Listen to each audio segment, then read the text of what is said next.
Good morning and welcome to the Friday, June 3rd edition of MSP Dispatch. I'm Ray Orsini, joined as always by my good friend and co-host, Mr. Tony Francisco. How you doing, Tony? Excellent, Ray. How are you doing today?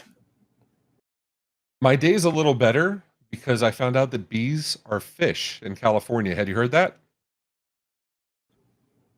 Why would you break me this early in the show? We're 10 seconds in the show, and let me throw something out at you that's going to stop you short. I think you said bees are fishing. Fish? What? Bees are fish only in California. So California's Endangered Species Act, they wanted to add bees as endangered species, which bees are rightfully so endangered species. But the CISA, the California Endangered Species Act, only allows for certain classifications of animals, which include mollusks, amphibians, fish, mammals. So bees, insects were never part of the act. Now, in a swift act of genius, they did this correlation. Check this out. Bees are invertebrates. Some fish are invertebrates. Therefore, bees are fish. And so they put bees under fish for the Endangered Species Act. I mean, that's the kind of funny math that'll end you up in jail with a Ponzi scheme. I'm just saying. But I love it. I don't know what to say. California, I've got two things. One, what is your capacity for self-sabotage, setting yourself up? They do have some logic of the correlation, but I would also like to remind everyone that we are the result of 4 billion years of evolutionary success, and bees are now fish. I appreciate the mental gymnastics you have to do to get from bees to fish. So I appreciate that. But we do have more serious news, more serious research. Tony, why don't you let's get to the news? Take us into our first story.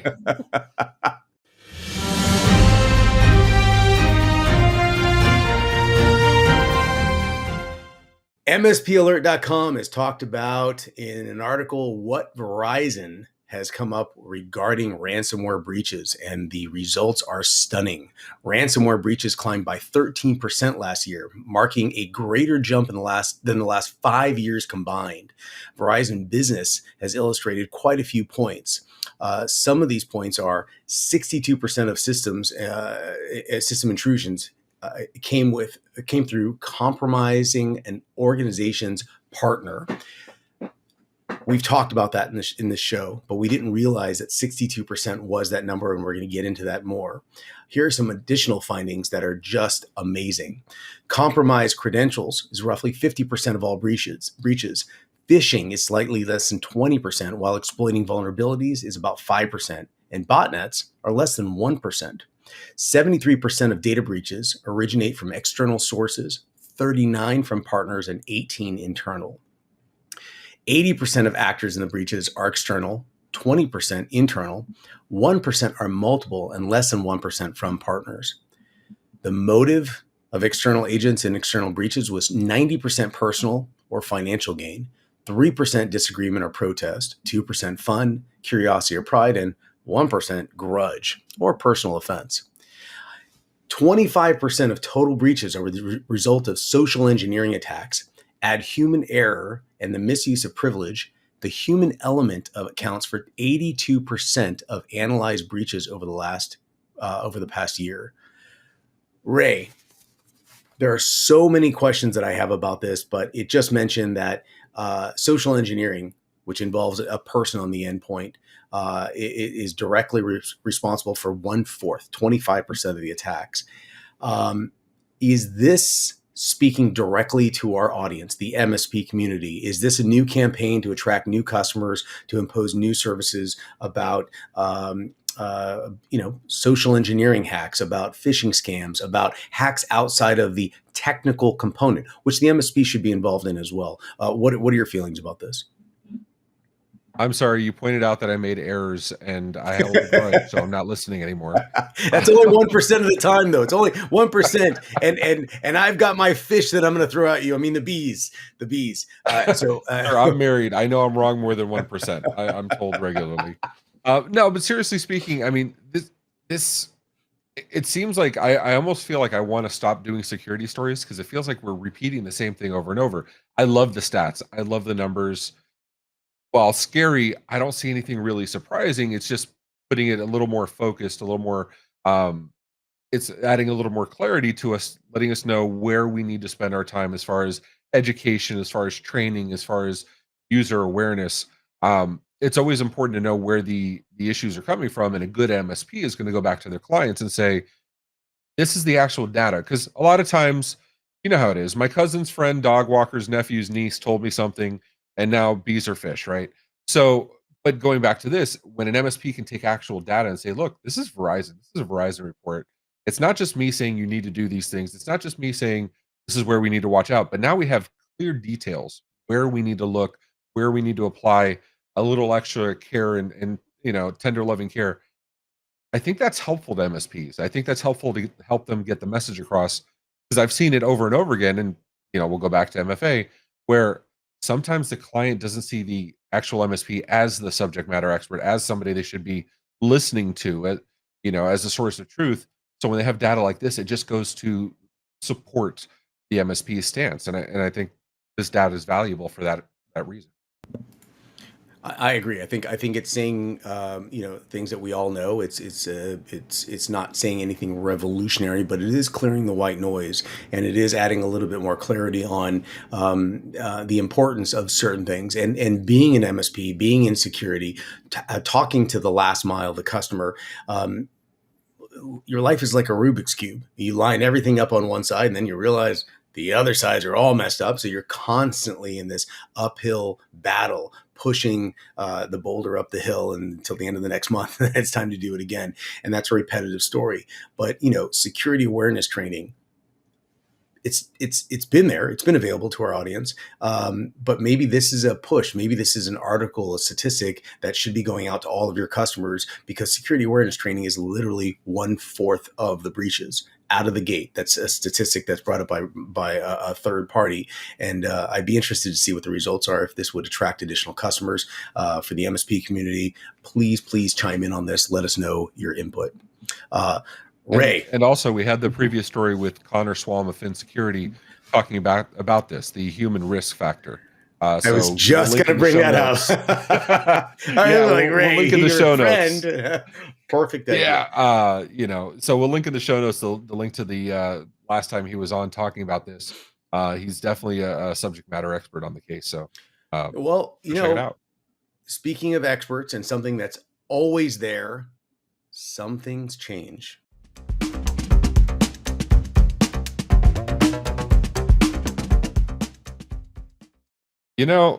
They say the only thing in life that's guaranteed are death and taxes, right?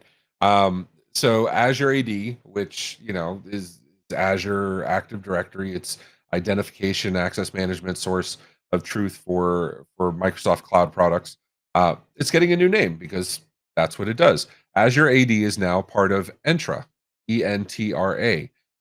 This is going to be their identity verification platform.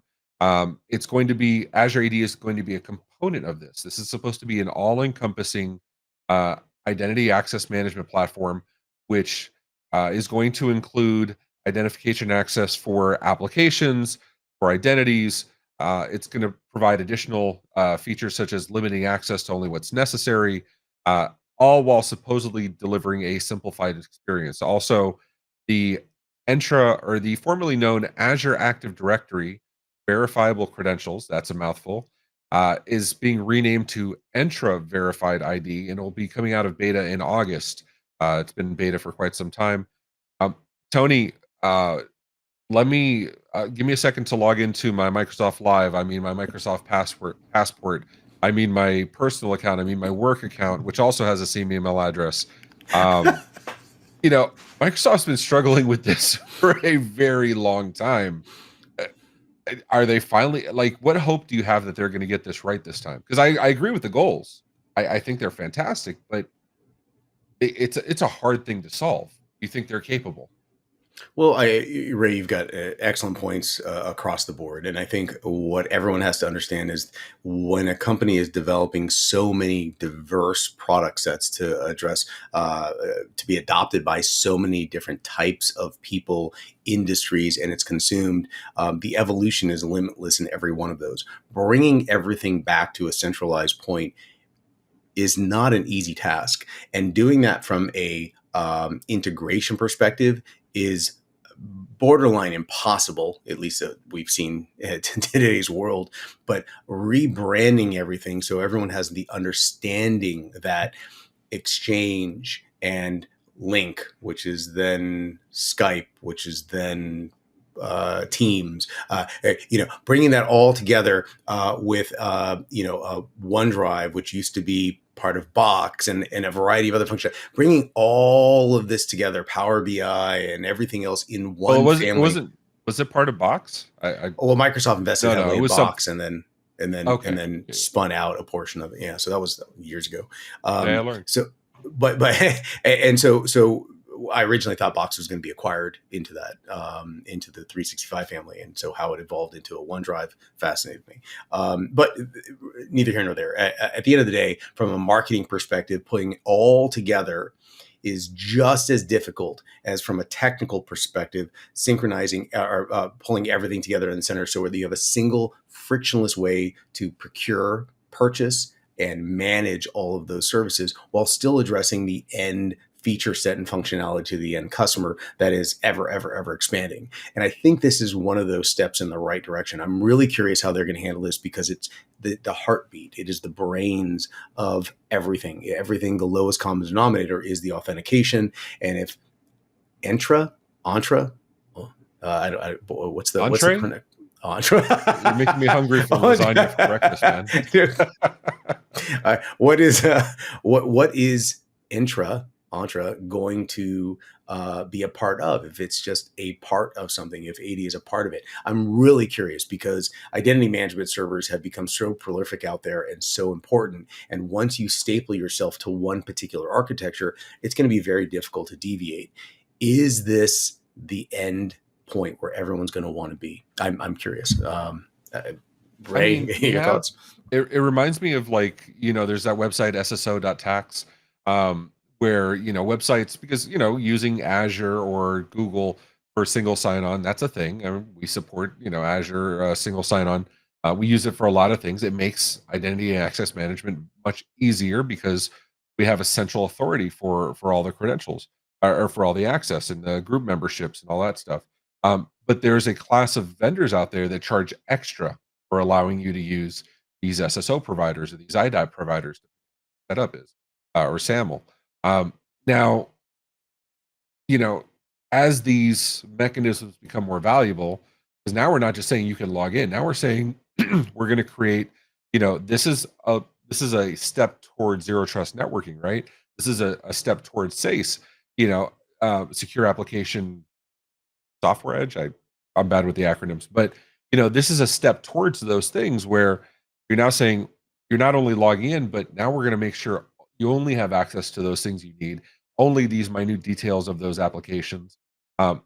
So to those vendors that were only just doing it for, that were charging a premium to add this capability, I think this is going to further support their reasoning behind it, saying, "Oh, it's so valuable, we can definitely charge extra," which I think goes against the benefits of security. Either way, we're at the time for this story, so I want to hear from the MSPs that are actually affected by this. I want to hear, how does this affect you guys? Tell us, let us know. Are we off base? Is it something you're excited about, or is this the end is near? I don't. Who knows? That's all of you. Uh, Every MSP is going to be affected by this. I want to hear from all of you. yeah. Absolutely. And speaking of being affected, I'm going to go sign up for my Yammer certification. Um, YAML. And in Microsoft news, as listed in channeldailynews.com, 5 new Microsoft certifications were announced in Build 2022. Microsoft announced these 5 new certifications at their conference last week. The new certs focus on a diverse range of topics, including cybersecurity, automation, data analytics, and to prepare users for the future roles.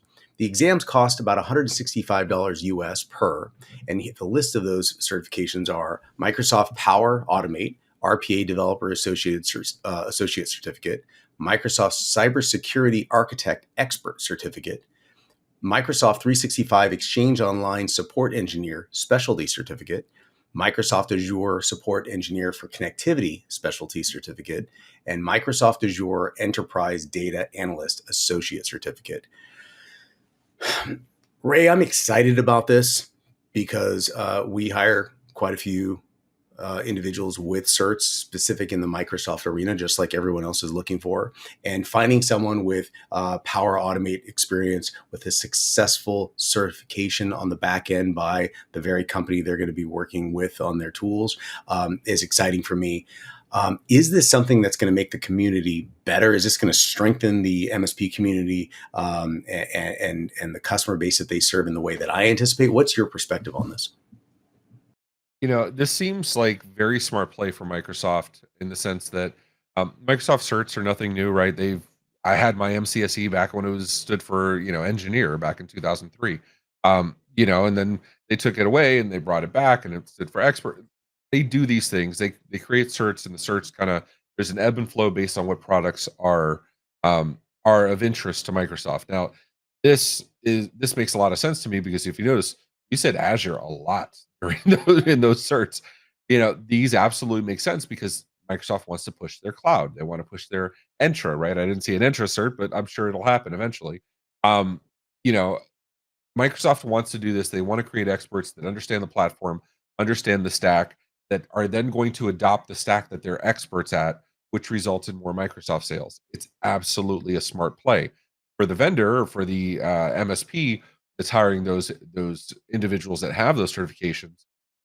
It's going to create this self-serving circle where they have a need for Microsoft Azure experts. They're going to hire people with the certs or train their people to get the certs, and then they're going to use it more because they have paid for people that have these certs, and they're going to start selling more Microsoft products, which means they're going to have more need for people that have the education and experience. So it's a smart play on Microsoft's side. It makes absolute sense to me. My only problem with the certs is they don't last. Continue education's a thing, but like I just said, Microsoft certified systems engineer became Microsoft certified solutions expert, and it's had that cadence, and we've had MCDT and others that have come and go. So while it's great to get trained and educated, don't think that this is going to be the be all end all, right? There's always going to be that next thing you're going to have to do. But for now, fantastic. Do you think that the need or the desire, the chase for those certifications is almost placing a gamification on the evolution of a new revenue stream, while simultaneously in the guise of, hey, you're doing this for the betterment of the community? I'm just trying to figure out if hey, who has the most certs, who has the most badges, it looks more attractive in the eyes of some. It's almost the gamification side of it, but simultaneously we could play that out as this is for the betterment of the community and the the MSP employee themselves, not to mention the customer that they're serving. What I'm trying to do is I'm trying to figure out, is there a different perspective than the blatant one that they see that, hey, we're getting a cert, we're checking the box, and we're being better? Is there an ulterior motive behind the scenes that we're not thinking about? I mean, it makes sense if you're going to go get a job. HR likes to see certs that it shows subject matter expertise. At the end of the day, you need training to be able to do your job. That doesn't change anything. So being able to, all the cert says is that you took a specific set of vendor training and you passed according to whatever they saw fit, whatever that criterion was. Great. Still going to have to learn other things. It's still not an indicator of an employee that's going to be great long term. So I don't think it's anything amazing. It's just something you have to do. Yeah, I love when, in the days of being interviewed, when they say, we like your interview, and or we like the interview process because of your resume, and I would remind them that I am not immune to kind words, and the genesis of those kind words were on my resume, which kind of leads into that. But let's talk about some other mentionable stories that we didn't have a chance. We have so many stories, so many things to talk about. We keep the short compressed and talking directly to our MSP community. Ray, what's up next? Absolutely. So our notable mentions, I have two for you. First is the CyberDrain Improved Partner Portal. CIPP has a new release now with more tequila. It's version 2.61, nicknamed Tequila Sunrise. Features an easier management interface, better MFA management with alerting, and a cleaner interface. We'll include the link to Kelvin's LinkedIn post below, which includes a video of the new features. Also, you had me at tequila, and I love Simon's picture in that. Sorry, I had to throw that in there. Also, a Bleeping Computer reports on a Microsoft Windows Certs 0 day added to MS Protocol Nightmares, per their words. We're leaving this as a notable mention and not a main story because I don't feel that this is actually very. This is not the zero-click thing we went through with John Hammond earlier this week. This actually requires clicking. This shows a window with a different name. It's just leveraging tools within the Microsoft tool set to be able to open a window and display external resources that could then be leveraged to compromise your system. But it is not a zero click as it was before. So I invite you to read up on it, but it is not the end of the world that the earlier security story was. Tony, what about you, man? What's notable in your area of the woods? Making this really quick, Microsoft has released their next version of Microsoft Exchange Server standalone, not in Office 365, and it's not till 2025, which begs the question of why are you installing it in-house? There's so many questions. For those of you who don't know my background, it's extensive. 2025, 2 years ago, Microsoft announced that the next version, the Exchange Server, etc., will be the second half of 2021. And things have been delayed. There's going to be more follow-up on this story. I'm really interested in to see the details. These are fresh off the press, so keep updating your Exchange Server. In the next mention, speaking of Microsoft, is your Windows license even legal? Should you care? Microsoft is really clamping down on some of these licensing concerns, but they're really pushing everyone to go in and check to see if the license is truly a valid license. There's been a proliferation of license distributions out there that are not valid, and those being shut off are going to, of course, have effects internally to you and your customer base. There's listing ways to check this, but with the new with the new Windows 11 security components built into this, you're going to see less and less of the, let's say, freely distributed licenses available. There's an article posted in the notes. We strongly recommend that you read this.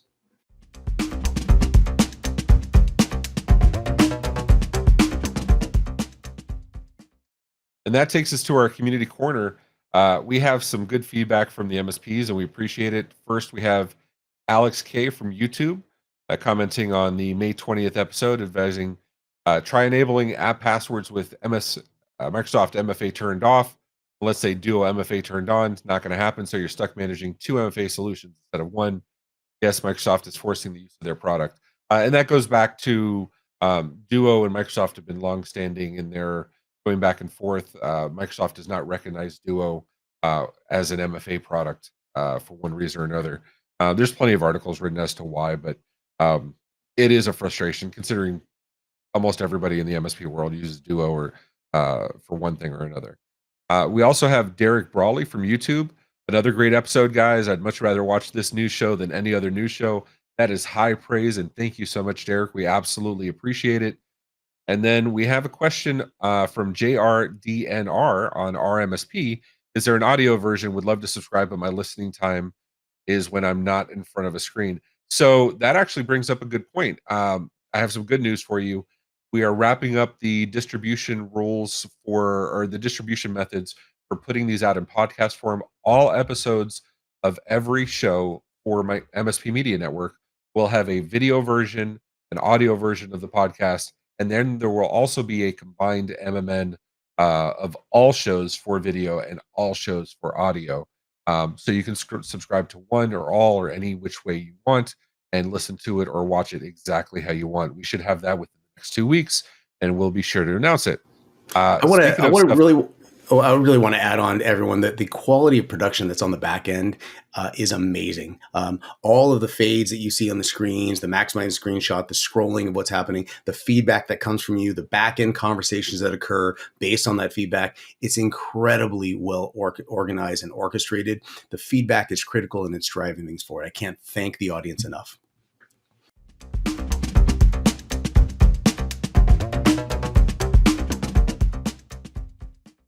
Let's jump into the community events. There you go. Speaking of stuff that's coming up. So in June 6th through June 9th, we have the in-person event RSA Conference 2022, San Francisco. June 6th through June 8th, also in-person event, IT Nation Secure in Orlando. Yours truly and Simon will be there. I'm sure Tony will make an appearance, come hang out with us. And maybe we might even do dispatch from IT Nation Secure. Who knows? On June 7th, MSP Dispatch hosted by the MSP Media Network, June 7th at 5:30 p.m. The Tech Bar and MSPGeek live meetup.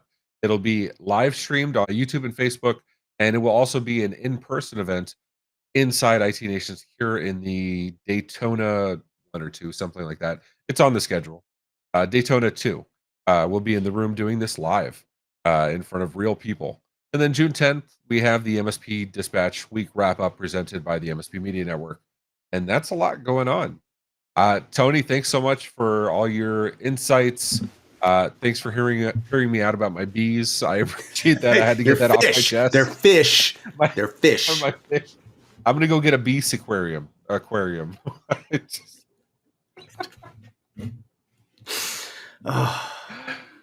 Yeah, I don't know what to do, and I think that's a great moment to wrap up on MSP Dispatch. Thank you so much, MMN family. We appreciate you. Until next week, take care of yourselves and each other. Have a great weekend, everyone. This has been a broadcast of the MSP Media Network.